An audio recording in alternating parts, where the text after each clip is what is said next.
Imagine a place where silence costs $200,000 per person per year, where concrete walls 20 feet thick were designed not to keep people out, but to keep voices in, where men disappeared for decades into boxes measuring 8 by 10 feet, and the state called it justice. In the fog-shrouded hills of Northern California, 200 miles from civilization, the government built something unprecedented. Not just a prison, but a machine designed to erase human identity through scientific isolation. They called it a supermax facility. The men inside called it something else entirely. This isn't a story about crime and punishment. This is a forensic examination of what happens when a democracy decides that some people are too dangerous to remain human. When validation points and indefinite sentences replaced trials and appeals. When gang membership became a life sentence to sensory deprivation. The files are finally open, the costs have been calculated, the damage has been documented, and what we found will challenge everything you think you know about justice, control, and the price we're willing to pay for the illusion of safety. Today, we're going inside California's Supermax experiment, a 40-year test of whether concrete and steel can break the human spirit. We'll follow the money, examine the methods, and reveal the true cost of turning isolation into an industry. The fog is lifting on one of America's darkest experiments, and what emerges from that fog will change how you see the boundaries between security and cruelty, between justice and revenge, between what we say we believe and what we're actually willing to do when nobody's watching. This is the story they never wanted you to hear, the audit they never wanted you to see. The reckoning that's been 40 years in the making. Are you ready to see what your tax dollars built in the California fog? The fog rolls in from the Pacific every morning at the same time, swallowing the coastline in gray silence. Here, 200 miles north of San Francisco, the land disappears into mist so thick you can't see 30 feet in any direction. This is where California chose to build its most isolated prison. Not by accident, by design. The salt air carries more than moisture. It carries the weight of distance. The nearest town sits 47 miles away, down a winding coastal highway that floods in winter storms. The nearest hospital, 63 miles. When you build a prison this far from everything, you're not just containing bodies. You're containing hope. But isolation was always the point. In the blueprint meetings of the late 1980s, California's prison planners had a problem that concrete couldn't solve. Gang violence was spreading through the system like wildfire. Nuestra Familia in the north, Mexican Mafia in the south, each commanding loyalty that reached through prison walls into neighborhoods, into families, into the very soul of the state's criminal justice system. Traditional prison management had failed. Segregation units weren't enough. Protective custody wasn't enough. They needed something unprecedented, something that would cut the nerve center of organized crime at its source. The answer was total isolation. Not just physical separation, but sensory deprivation on an industrial scale. They would build a machine that could turn human beings into ghosts. The morning fog clings to everything here. It seeps through the concrete seams, pools in the razor wire, turns the guard towers into shadowy monuments that vanish and reappear like mirages. But fog wasn't the only reason they chose this latitude. Distance equals control. Every mile from civilization multiplies the cost of escape, reduces the chance of outside interference, creates a buffer zone where the only reality is the one they design. The land remembers what came before. Before the concrete and steel, before the guard towers and electrified fences, this coastal stretch hosted timber camps and seasonal labor. Migrant workers who came for the harvest and disappeared when the work was done. Disposable people in a disposable economy. The state planners liked that precedent. They liked the isolation that geography provided, the way the Coast Range Mountains formed a natural barrier to the east, the way the ocean created an impassable frontier to the west. When the environmental impact reports were filed, the objections were few and muted. Who fights for empty land covered in fog? The zoning approvals moved through committees with unusual speed. Construction permits sailed through bureaucratic channels that usually took years to navigate. The fix was in from the beginning, not through corruption, but through the simple mathematics of political will. Tough on crime played well in Sacramento. Supermax prisons played even better. The early blueprints told a story of modest ambition. A small facility for the state's most dangerous inmates. 300 beds, they said, in the public hearings.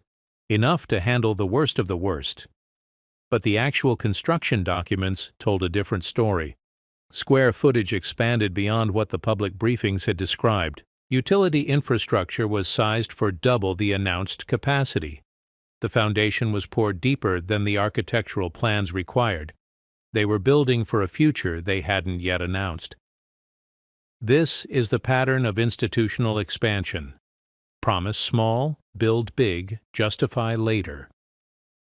The voters approved a surgical strike against gang leadership. They got an archipelago of isolation that would eventually house thousands of men in conditions that violated every principle of human dignity. But that revelation was still years away, hidden in the fog of bureaucratic language and cost overruns disguised as security contingencies. Sacramento sold the supermax concept as a precision instrument.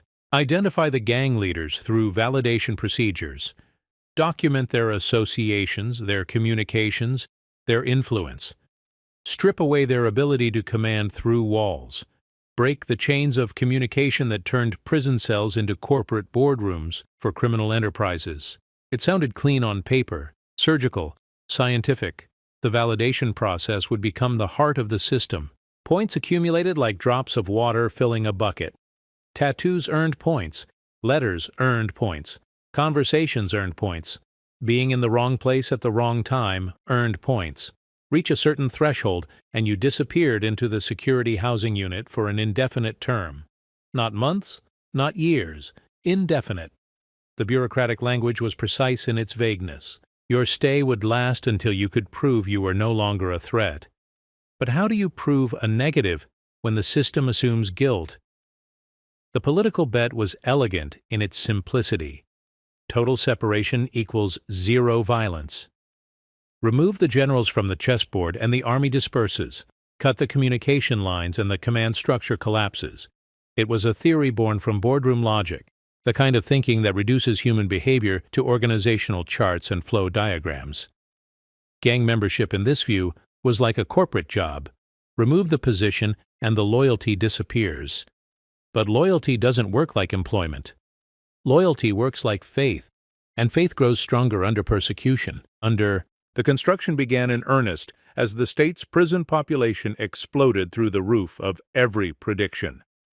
The war on drugs had filled the cells faster than they could build them. New prisons opened every year, and still couldn't keep pace with the surge of bodies flowing through California's courts. The Supermax project offered a different kind of solution. Not more cells, but better cells. Cells that could neutralize the most dangerous inmates through the simple application of enforced solitude. Concrete arithmetic dominated every design decision. How thick must the walls be to muffle conversation? How narrow can the windows be, while still meeting constitutional standards for natural light? How many layers of steel does it take to prevent communication between cells? The engineers calculated weight loads and stress points with the precision of bridge builders. They designed sally ports that could trap a man between two doors, creating a momentary prison within a prison. They specified concrete mixtures that could resist acid, alkali, and the slow erosion of salt air. The cost overruns began immediately. Security contingencies. They called them in the budget amendments. Blast-resistant doors cost more than standard security doors. Hardened concrete costs more than standard concrete. Soundproof cells cost more than regular cells. Each upgrade was justified by some theoretical threat, some nightmare scenario that demanded preemptive engineering. The price kept rising like floodwater, but the faith in the solution remained absolute. More money meant more control. The unit geometry told its own story. Every sightline was calculated to maximize observation while minimizing human contact. Corridors designed to prevent congregation. Day rooms sized for one. Exercise yards that weren't really yards at all, but concrete boxes open to the sky. Each one isolated from every other one. Daylight rationed through slit windows that showed sky, but not horizon, providing illumination without orientation. The acoustic engineering was particularly sophisticated. Sound-dampening materials absorbed conversation before it could travel. Concrete seams were sealed to prevent vibration transmission. Air circulation systems were baffled to prevent voice travel through the vents. On paper, the noise floor approached perfect silence. But the engineers noted something troubling in their reports. Vibration traveled through the concrete foundation in ways that deadening materials couldn't fully eliminate. The building itself might become a communication medium. The locking systems were mechanical poetry, hydraulic doors that closed with the finality of bank vaults, feed slots that opened and closed on timers, removing even the possibility of conversation during meals. Sally ports that created chambers where a man could be held in suspension between locked doors, completely isolated even from the corridors that were themselves isolated from the world. But for all the engineering precision, the human element remained unquantifiable. You can calculate the weight load of concrete and the tensile strength of steel. You cannot calculate the strength of human adaptation or the mathematics of desperation. The engineers built a machine designed to contain bodies. They did not account for what happens to minds when bodies disappear. Opening day arrived with the dawn fog, as if the weather itself was participating in the ceremony. The first transfers came in buses with blackened windows, chained and shackled, processed through intake procedures that reduced identity to inventory. Names became numbers. Personal property disappeared into storage that might as well have been a black hole. The men were issued identical clothing, identical bedding, identical eating utensils made from materials that couldn't be fashioned into weapons. The intake protocols standardized deprivation with the efficiency of an assembly line. Property limits reduced a lifetime of possessions to what could fit in a small box. Light cycles were controlled to the minute, removing the natural rhythms that connect humans to the passage of time. Recreation schedules were staggered to prevent contact, turning exercise into another form of isolation. The exercise yards were technically outdoors, meeting the constitutional requirement for fresh air and natural light, but technically and practically were different countries. Each yard was a concrete box, 20 feet by 30 feet, surrounded by walls 20 feet high. No view of the horizon, no sense of direction. Just a rectangle of sky and the sound of your own breathing echoed back from concrete walls. And yet, the machine hummed. Counts were precise. Meals were delivered on schedule. Showers were administered according to protocol. The paperwork flowed through channels with bureaucratic efficiency. Violence, the metric that mattered most to the administrators, dropped to nearly zero. Mission accomplished, the reports declared. The experiment was a success, but success was measured in the short term, in quarterly reports and annual reviews. The real test would come later, when the accumulated weight of years began to reveal what concrete could accomplish and what it could not. The machine was running perfectly. The question was whether it was running toward its intended destination or toward something else entirely, something that would take years to understand and decades to undo. The fog rolled in every morning at the same time, reliable as clockwork, indifferent to the human drama unfolding behind the concrete walls. It would lift by afternoon, revealing the razor wire and guard towers in sharp relief against the Pacific sky. Then evening would come, and the fog would return, wrapping the facility in gray silence once again. The rhythm was hypnotic, eternal, like the breathing of some vast sleeping creature that had swallowed this corner of California and was digesting it slowly, methodically, one day at a time. The schedule became a form of mathematics, measuring human existence in 15-minute intervals. 5:30, first count. 6:15, breakfast through the feed slot. 7, morning medication call for those prescribed antidepressants, antipsychotics, sleep aids, chemicals that became as regulated as the air they breathed. 8:30, tear cleaning for those assigned work details. The work meant mopping the same corridor with the same gray water until the concrete wore smooth under their feet. 9, Shower call. 3 times a week, exactly 10 minutes under a stream of lukewarm water that stopped automatically when the timer expired. No amount of soap could wash away the accumulating weight of sameness.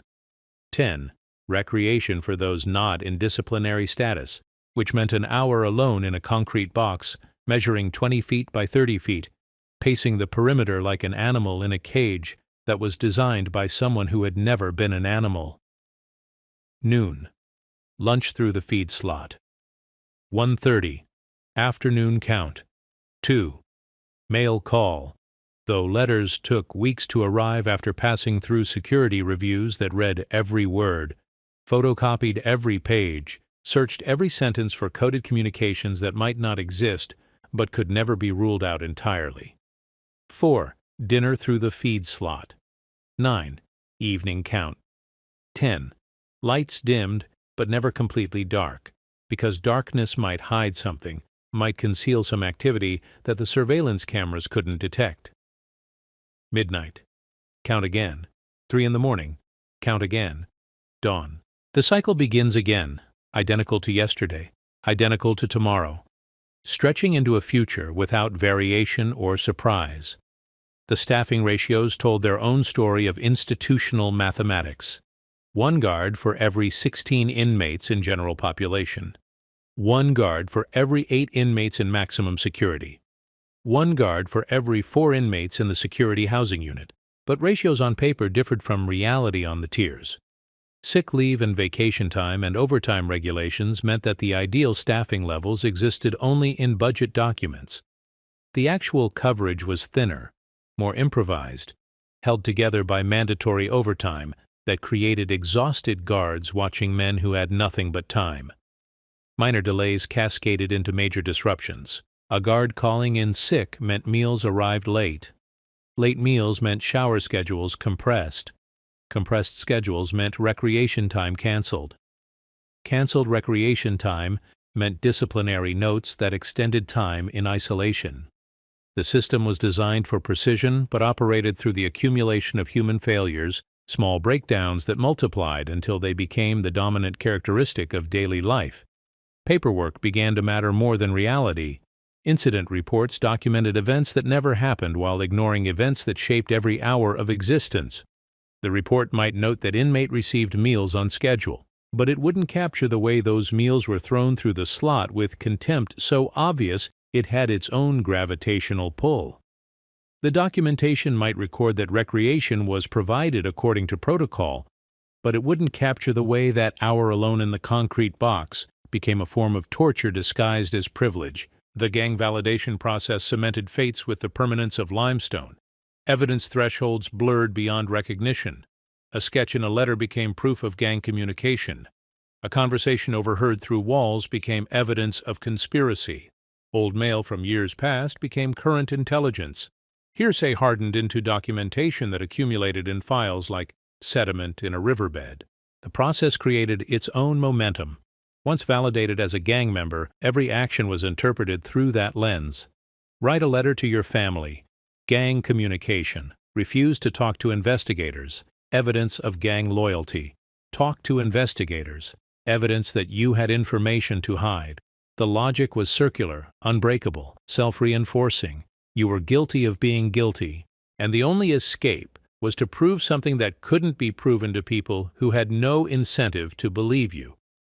Appeals backlogged into years, then into decades. The review process became an exercise in bureaucratic theater.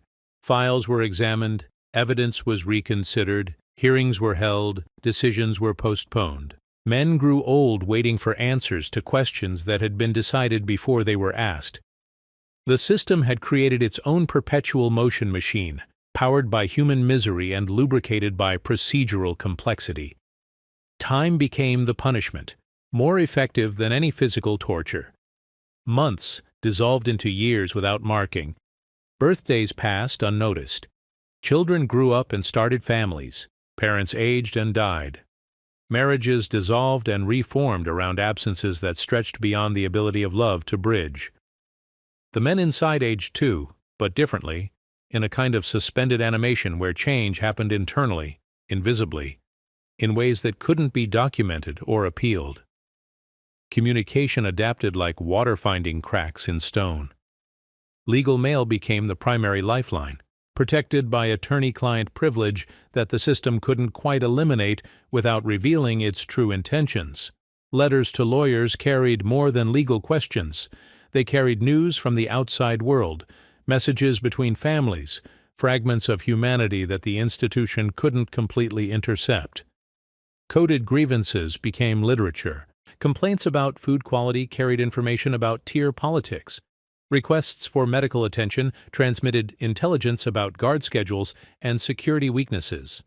The formal grievance process, designed to address institutional failures, became an underground postal system that connected men across units they would never physically visit. The system had pushed ingenuity into routine interactions. A gesture during the brief moment when cells were opened for cleaning, a pattern of noise against the pipes that carried meaning in repetition and timing. The way laundry was folded to communicate messages to whoever collected it, human connection found pathways that engineering hadn't anticipated, flowing like water through the smallest available openings. Isolation was concentrating identity instead of dissolving it. Cut off from the outside world, men clung to affiliations with religious intensity. Gang membership became more than criminal association. It became theology, providing meaning and structure in a world designed to provide neither. The system that aimed to cure gang loyalty was instead creating fundamentalists. The guards did their own math, balancing safety against quotas, overtime against exhaustion, protocol against reality. The job attracted a certain type of person initially, those who believed in order, in justice, in the possibility that human behavior could be modified through the careful application of consequence. But the job changed people, usually within the first year, sometimes within the first month. The constant vigilance required to work in supermax created its own pathology. Every gesture might be a threat. Every conversation might contain coded intelligence. Every routine interaction might be manipulation disguised as compliance. Paranoia became a job requirement, and job requirements became personality traits that followed guards home to families, who gradually learned to recognize the 1,000-yard stare of someone who spent their days watching men who spent their days watching back. Overtime spiked during lockdowns, budget periods when even normal operations were suspended and men stayed in their cells 24 hours a day. Guards worked double shifts and triple shifts, accumulating hours that paid for houses they barely saw and vacations they were too exhausted to enjoy. The overtime created a perverse economic incentive. Institutional crisis became personal opportunity. The worse things got inside, the better the paychecks got outside. But overtime also meant fatigue, and fatigue meant mistakes, and mistakes in supermax could mean death. Guards falling asleep during counts. Doors left unsecured during transfers. Radio protocols ignored during emergencies. The system demanded perfect vigilance from imperfect humans who were working beyond their physical and psychological limits. Turnover increased just as experience became most critical. New guards were cheaper than veteran guards, and the budget pressures were constant. But new guards made rookie mistakes that veteran guards had learned to avoid. They didn't recognize the subtle signs that preceded violence. They didn't understand the complex social dynamics that determined which inmates could be trusted with which responsibilities. They treated every situation as if it were their first situation, because it usually was. Who watches the watchers became more than a philosophical question when the night shifts stretched 12 hours and the minimum staffing levels existed only in policy documents that nobody consulted during actual emergencies. The isolation that was supposed to protect society was also isolating the guards from oversight, from accountability, from the normal social pressures that keep institutions honest. The body reacted to constant confinement in ways that medical textbooks documented, but budgets couldn't address. Mental health deteriorated according to predictable timelines. 6 months, increased anxiety and depression. 12 months, cognitive decline and memory problems. 24 months, psychotic episodes and self-harm incidents. The medical staff documented the decline with clinical precision while acknowledging their inability to treat causes they weren't allowed to eliminate. Clinical checklists replaced conversation as the primary diagnostic tool. Does the inmate sleep? Yes or no. Does the inmate eat? Yes or no. Does the inmate respond to questions? Yes or no. The checklist approach reduced human suffering to data points that could be entered into databases and analyzed for trends that everyone already understood, but nobody could afford to address. Mental health referrals grew exponentially, but the cells didn't change. Therapy sessions were conducted through food slots. Psychiatric evaluations were performed in holding cages. Medication was dispensed through the same slot that delivered meals, creating an assembly line of chemical management that treated symptoms while perpetuating causes. The waiting lists for mental health services stretched longer than the sentences of some inmates. Men requesting psychological evaluation waited months for 10-minute appointments that determined their fitness for continued isolation. The irony was deliberate and cruel. The system used mental health assessments to justify the conditions that created mental health crises. But pressure looks invisible until it isn't. The human breaking point varies by individual, but follows general rules that psychologists understood and administrators ignored. Some men broke quietly, withdrawing into internal worlds that no institution could reach or control. Others broke loudly, creating incidents that required reports and investigations and budget amendments to cover the costs of repairs and medical treatment. Small incidents multiplied like interest compounding in an account nobody wanted to balance. Refused meals became hunger strikes. Delayed showers became hygiene protests. Canceled recreation became exercise protests, where men would run in place in their cells for hours, creating noise that echoed through the tiers like the drumbeat of an approaching army. Maintenance lagged as budgets tightened and priorities shifted. Seals failed around windows and doors, letting in salt air that corroded metal fixtures faster than they could be replaced. Lights flickered and died, creating pockets of darkness that violated safety protocols but didn't violate them enough to trigger emergency repairs. Paint peeled from walls, exposing concrete that wept moisture during certain weather patterns. The micro-failures mapped a larger pattern of institutional decay that everybody could see, but nobody had authority to address.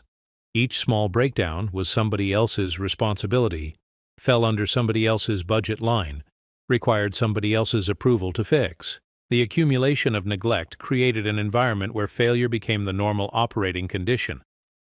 And the machine shuddered, not visibly at first, but in ways that experienced staff could feel in their bones. Count times running longer as officers had to repeat procedures because numbers didn't add up. Meal times extending as equipment failed and backup systems proved inadequate. Recreation schedules compressed as space became unavailable due to maintenance issues that weren't quite emergencies but weren't quite normal either. The vibration of institutional stress traveled through the concrete foundation like an earthquake building energy deep underground.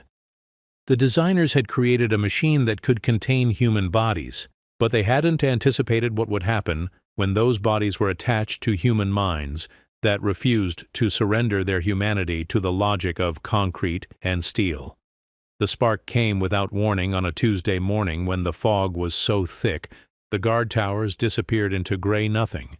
It started with a simple gesture. One man refusing his breakfast tray, not throwing it back through the slot, not making demands, not shouting threats, just sitting in his cell while the food grew cold on the other side of the steel door. Within hours, the refusal had spread through the tier like a virus jumping between hosts. 20 men, then 50, then entire housing units participating in a silence so coordinated it could only have been planned. But planned how? The administrators scrambled to understand the logistics of an action that shouldn't have been possible. The men had no physical contact, no ability to meet, no communication system that surveillance hadn't compromised. Yet their coordination was perfect, synchronized to the minute across housing units that were separated by concrete walls and electronic monitoring systems designed to prevent exactly this kind of collective behavior. The policy memos lagged behind the tiers in real time. While administrators drafted responses in conference rooms, the protest expanded beyond food refusal into something more comprehensive. Men refused to come out for showers. They refused recreation time. They refused medical appointments. They created a parallel institutional schedule where the normal rhythms of prison life simply stopped functioning. The response protocol assumed short duration because every previous institutional crisis had been short duration. Riots burned themselves out in hours or days. Hunger strikes lasted weeks at most before medical concerns forced intervention. But this was different. This was sustainable. The men weren't demanding immediate concessions or dramatic changes. They were simply refusing to participate in their own confinement. The refusal created operational problems that cascaded through every department. Medical staff couldn't complete required evaluations if patients wouldn't attend appointments. Kitchen staff prepared meals that returned untouched, creating food waste that exceeded budget projections. Maintenance workers couldn't access cells for required cleaning if inmates wouldn't step out. The entire institutional machinery depended on a minimum level of cooperation that had suddenly vanished. Days blurred into weeks as the standoff hardened into routine. The fog rolled in each morning as always, but now it seemed to reflect the opacity that had settled over the institution itself. Administrators held emergency meetings that produced no actionable solutions. They couldn't force men to eat without creating a medical crisis that would attract outside attention. They couldn't force cooperation without acknowledging that cooperation had previously been voluntary. Supply runs faltered as coastal weather turned the access roads into obstacle courses that delayed deliveries and increased costs. The isolation that protected the facility from outside interference now worked against it. Emergency supplies took hours to arrive. Specialist medical personnel took even longer. The geographic buffer that had been designed as a security feature became an operational liability. Timeline compression hit the administration like a physical force. Hours that should have contained normal institutional routine now contained only crisis management. Staff worked overtime shifts that stretched into overtime weeks as the protest showed no signs of ending. The cost-per-day calculations that justified supermax operations exploded beyond every budget projection. But isolation prevented mediation. In normal prison protests, negotiations involved face-to-face meetings between administrators and inmate representatives. Here, conversations happened through food slots with men who might or might not speak for anyone beyond themselves. Trust couldn't develop without human contact, and human contact was exactly what the system had been designed to eliminate. Stalemate hardened like concrete setting in cold weather. Neither side could escalate without crossing lines that would bring unwanted scrutiny. The administrators couldn't use force against men who weren't violent, just uncooperative. The inmates couldn't make dramatic gestures that would justify crackdowns and extend their isolation indefinitely. So they waited, each side hoping the other would break first. The numbers told a story that budget analysts understood better than correctional experts. Per inmate annual isolation costs had been calculated at roughly $200,000 under normal operations. The protest had doubled those costs almost overnight. Overtime payments, medical monitoring, emergency supply runs, administrative crisis management. Every line item was bleeding red ink at a rate that made even tough-on-crime politicians ask uncomfortable questions about return on investment. Spending was buying time, not resolution. Each day of continued protest was another day of accumulated costs that would have to be explained to legislators who had approved supermax construction based on projections that bore no resemblance to current reality. The economic logic that justified isolation was collapsing under the weight of its own contradictions. How much time can money purchase became the question that kept administrators awake during sleep cycles they could no longer maintain. The state could afford to operate the facility at current cost levels for months, maybe years, but not indefinitely. Every day of crisis brought them closer to a financial reckoning that would expose the true cost of their isolation experiment. Meanwhile, something unexpected was happening among the inmates themselves. Rivalries that had defined prison politics for decades began to fade under the pressure of shared resistance. Northern and Southern gang affiliations mattered less when everyone was refusing the same meals, skipping the same showers, declining the same recreation periods. The separation policies that had been designed to prevent cooperation were inadvertently creating the conditions for unprecedented unity. The fault line ran deeper than gang politics. It ran through the basic assumptions about human nature that justified supermax operations. The theory assumed that isolation would break solidarity and reduce men to individual actors focused solely on personal survival. Instead, isolation was creating a collective identity based on shared suffering and mutual recognition of their common situation. Control strategies were unifying opposition in ways that traditional prison management had never achieved. In general population, inmates competed for privileges, jobs, commissary access, parole opportunities. In supermax, there were no privileges to compete for, no advantages that some could gain at the expense of others. Everyone was equally deprived, equally powerless, equally invisible to the outside world. Unity emerged from isolation like a chemical reaction that nobody had anticipated. The men couldn't see each other, couldn't speak to each other directly, couldn't coordinate through normal means, but they could hear each other through the ventilation systems and plumbing that connected their cells in ways the architects hadn't considered. They could feel each other's presence in the rhythm of footsteps, the timing of flushes, the patterns of silence that carried meaning across concrete barriers. The aftermath of immediate containment revealed the difference between tactical success and strategic victory. The protest ended eventually, as all protests do, when medical concerns forced intervention and administrative pressure created face-saving compromises that addressed symptoms without touching causes. Reports sanitized the chaos, reducing weeks of institutional paralysis to sanitized language about temporary operational adjustments and enhanced communication protocols. Language dulled impact in ways that protected careers and budgets from accountability. The crisis became a learning experience that generated policy recommendations filed in cabinets where they would gather dust until the next crisis made them briefly relevant again. Metrics claimed victory because violence had remained at zero, but experience suggested that the absence of violence might indicate the presence of something more dangerous: patience. Reform entered the room slowly, reluctantly, like a visitor who hadn't been invited but couldn't be turned away. Legislative committees requested briefings that administrators provided with carefully selected statistics and diplomatically vague explanations.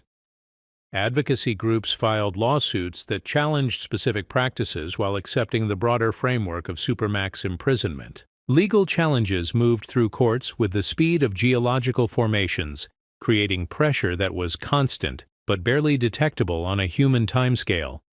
But the most significant pressure came from an unexpected source: the inmates themselves, who discovered that coordinated non-cooperation could accomplish what decades of individual resistance had never achieved. They had found a form of power that worked within the constraints of their powerlessness, a way to assert agency in a system designed to eliminate agency entirely. The hunger strike escalated from food refusal to something more systematic and sustained. Men stopped eating entirely, creating medical emergencies that couldn't be ignored or rationalized away. Forced feeding became the administration's only option, but forced feeding required medical staff who took oaths to do no harm, creating ethical conflicts that exposed the system's inherent contradictions. Medical ethics clashed with security doctrine in ways that revealed the artificial nature of the boundaries between them.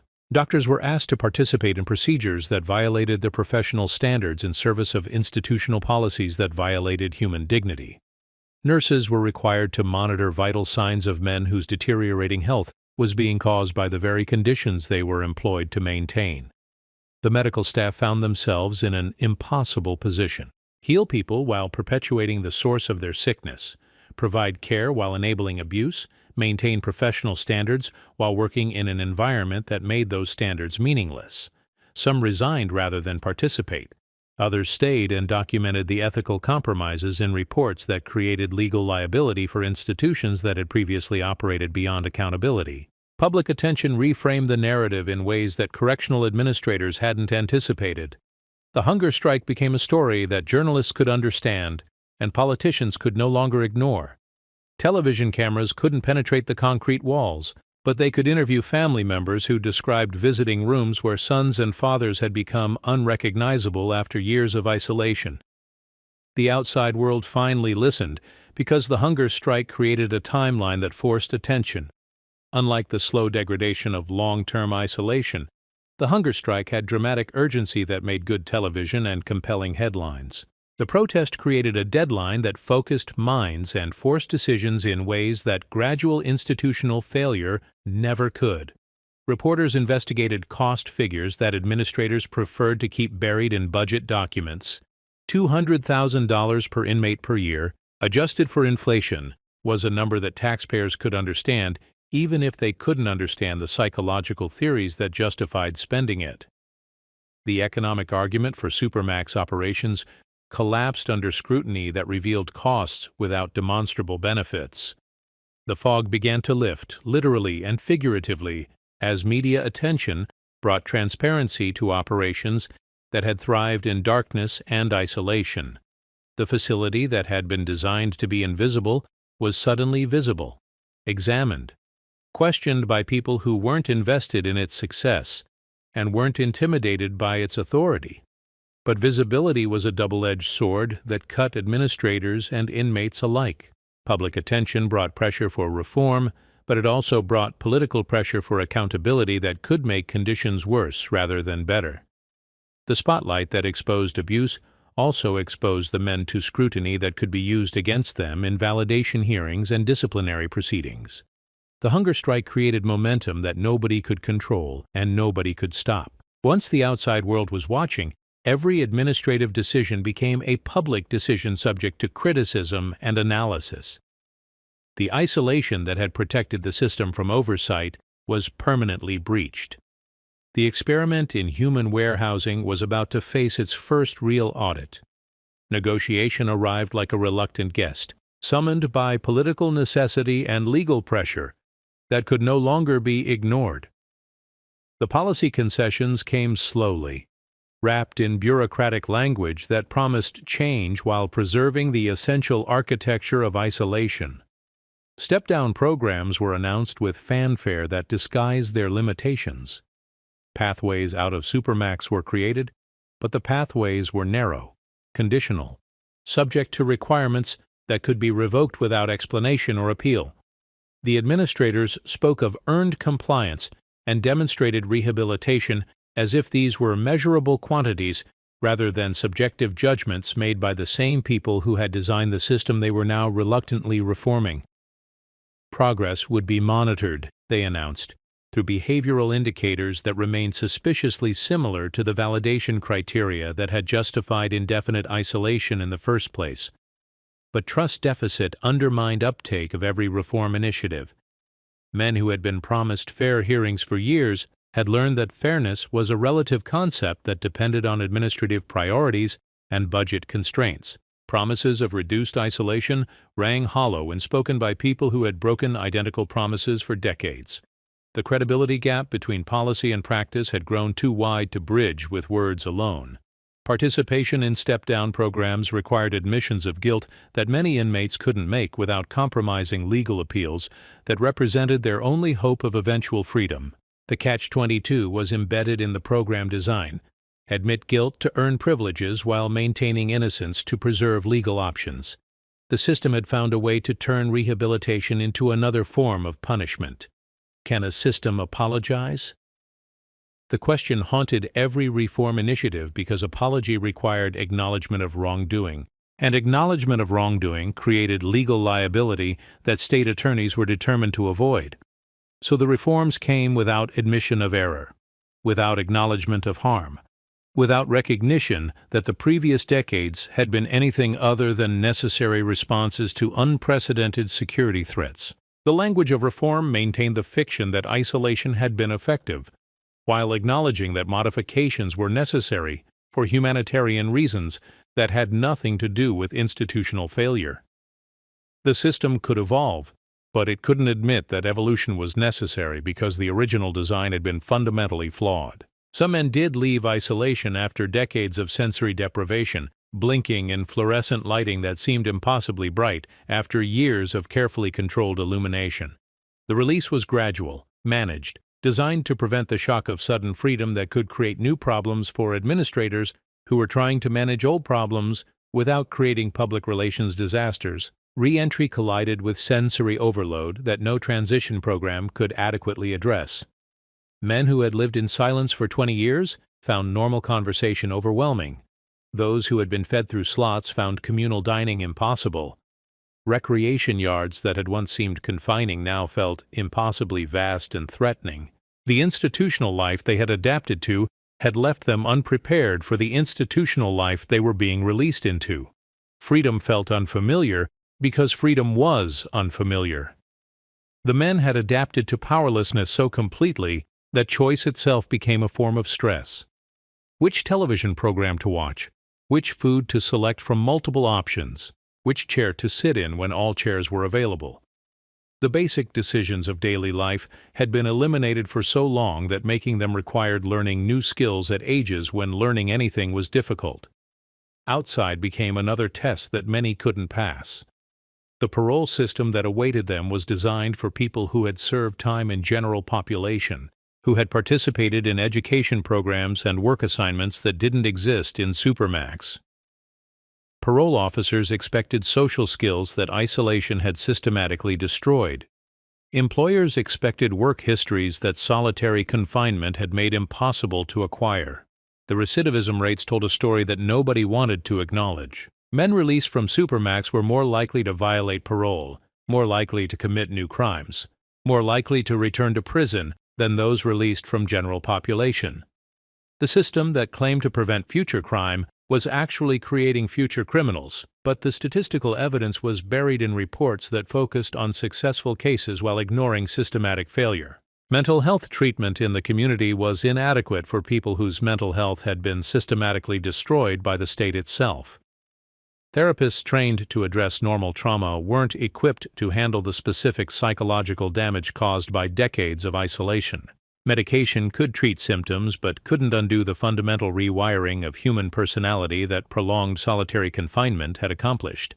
The building aged as all buildings age, but faster in the salt air that corroded metal and cracked concrete with relentless chemical patience. Nature was reclaiming what policy had built, not through dramatic collapse, but through the accumulation of small failures that would eventually require expensive repairs or complete replacement. Paint peeled from walls where moisture had penetrated seals that were never quite perfect. Rust bloomed around bolts and hinges despite protective coatings that couldn't withstand the constant assault of ocean humidity. Windows clouded with salt deposits that created an additional barrier between inmates and the outside world, turning already limited views into abstract impressions of light and shadow. Infrastructure decayed according to schedules that nobody had incorporated into long-term planning. The concrete that seemed permanent when poured was actually slowly dissolving in acid rain that formed when marine air mixed with industrial pollution.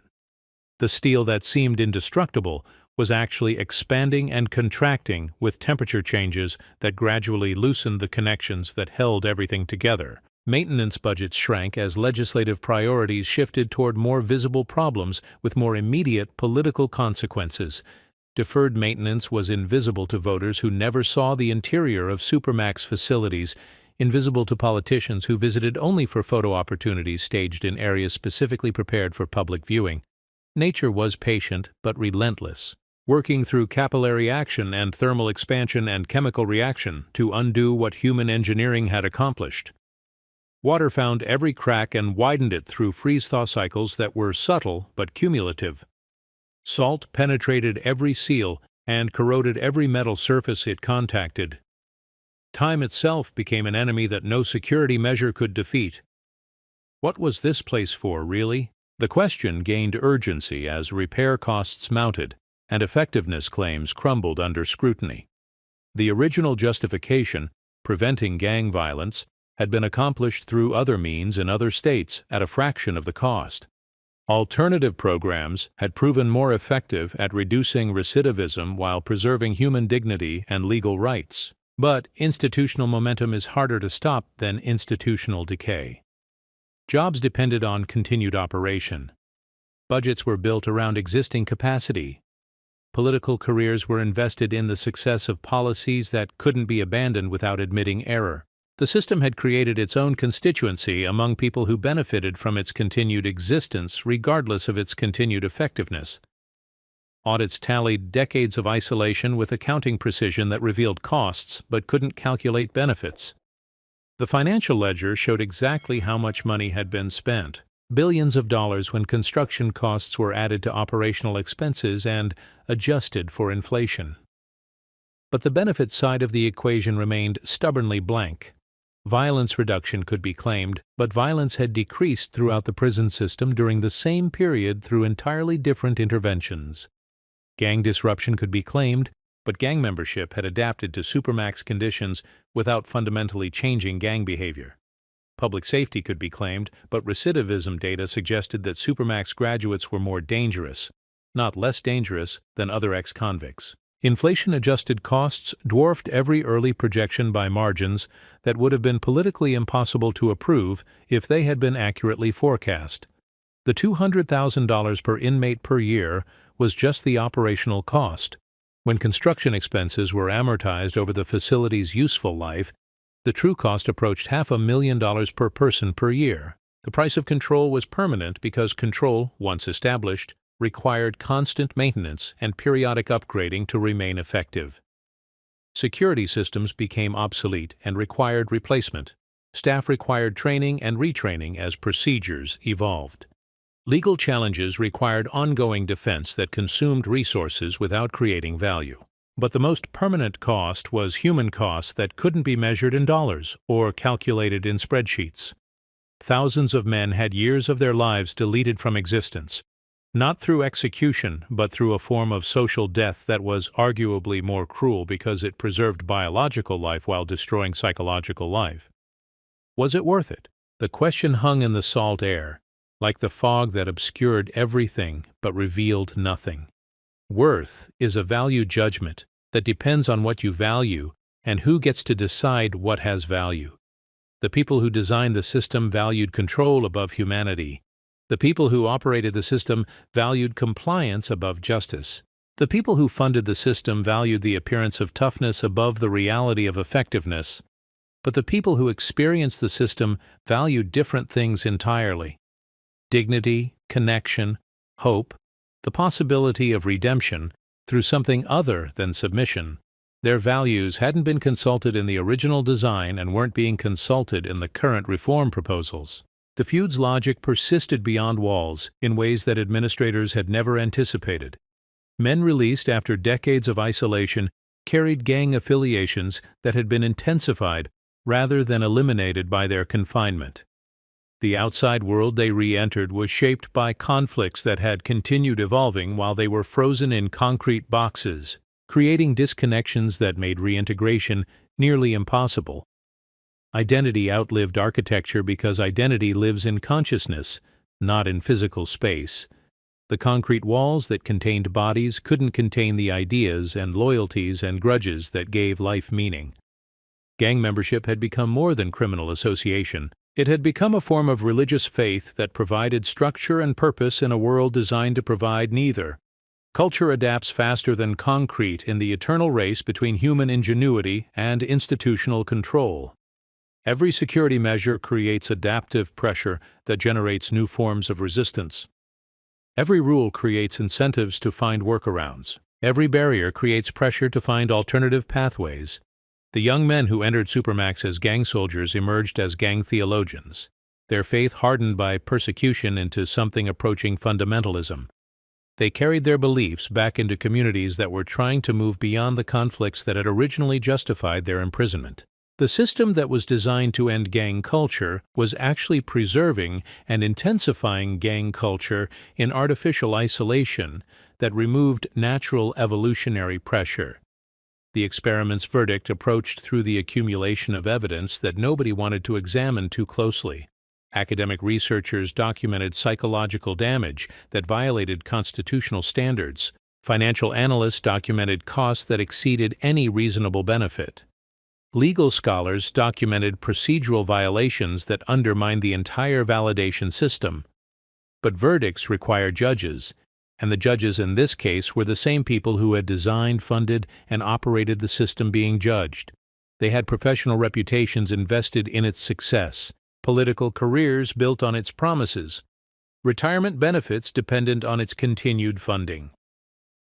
The final audit would be conducted by history, not by administrators, and history would judge based on different criteria than the metrics that had been used to justify and maintain supermax operations. History would ask whether the experiment had made society safer, whether it had reduced crime, whether it had created justice or merely created the illusion of justice. Engineering versus humanity. That was the fundamental choice that had been made and remade every day for decades. The engineers had won every battle by reducing complex human problems to simple technical solutions. But winning battles is different from winning wars, and the war for human dignity was still being fought in courtrooms and legislative chambers where different kinds of evidence carried different kinds of weight. Control had crossed its efficiency curve somewhere in the third decade of operations, when costs began exceeding benefits by margins that couldn't be hidden by creative accounting or justified by appeals to public safety. The point of diminishing returns had been reached and passed, while administrators continued to increase inputs without measuring outputs. The fog returned every morning at the same time, indifferent to human drama, oblivious to institutional failure, immune to political pressure. Another blueprint waited in Sacramento filing cabinets, another experiment in human warehousing designed by people who would never experience its effects, funded by people who would never visit its implementation, justified by theories that would never be tested against reality. But this time, the fog carried something different. Memory. The knowledge that isolation doesn't eliminate problems, it concentrates them. That control doesn't prevent violence, it displaces violence. That concrete can contain bodies, but cannot contain the human spirit that finds ways to resist, adapt, and ultimately prevail over systems that mistake engineering for wisdom and confuse brutality with justice. The experiment was ending not with dramatic revelation, but with gradual recognition that its basic assumptions had been wrong from the beginning. Human beings are not mechanical problems that can be solved through technical solutions.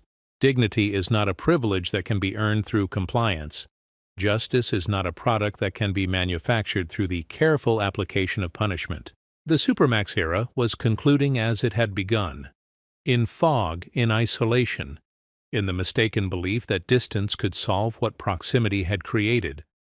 But the fog would lift eventually, as it always did, revealing a landscape forever changed by the experiment in human warehousing that had promised security and delivered something else entirely, something that would take generations to understand and perhaps longer to forgive.